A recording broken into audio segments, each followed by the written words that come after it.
ኦርቶዶክሳዊ አንድነት የተጠራንበትን የኦርቶዶክሳዊ አንድነት ምስጢር ሩቅ ያለውን ማየት እናም በዘመናችን ሊከፋፍሉን የሚሞክሩ አፋአዊ ጉዳዮችን ደግሞ በጥልቀት መመልከት ነው።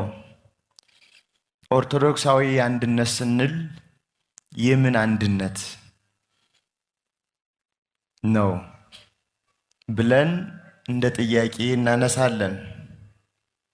ኦርቶዶክሳዊ አንድነት የሚጀምረው ከእግዚአብሔር ሀልወትና ከሚኖረው እግዚአብሔር ከባህሪ ግብሩ በመቀዳት ነው።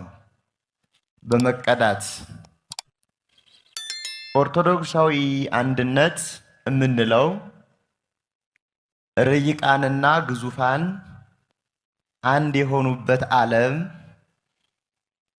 እኛም ወደዚያ ህብረት የተጠራንበት ዓለም ነው። ስለዚህ እዚያ ውስጥ እየገባን ነው የምናየው። በመጀመሪያ እግዚአብሔር መላእክትን እንደፈጠረ ታውቃላችሁ። ሕያዋን ፍጥረታትን እንዲበዙ አልፈጠራቸውም፣ አብዝቶ ፈጥሯቸዋል። ሰው ደግሞ በዝቶ አልተፈጠረም፣ እንዲበዛ ተፈጥሯል።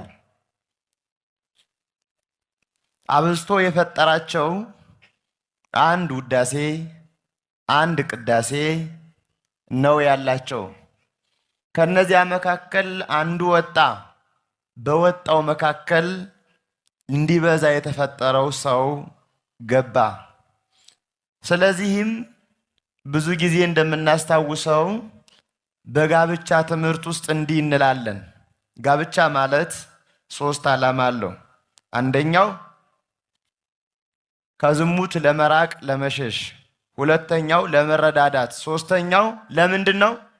ዘር ለመተካት እንላለን። የምን ዘር?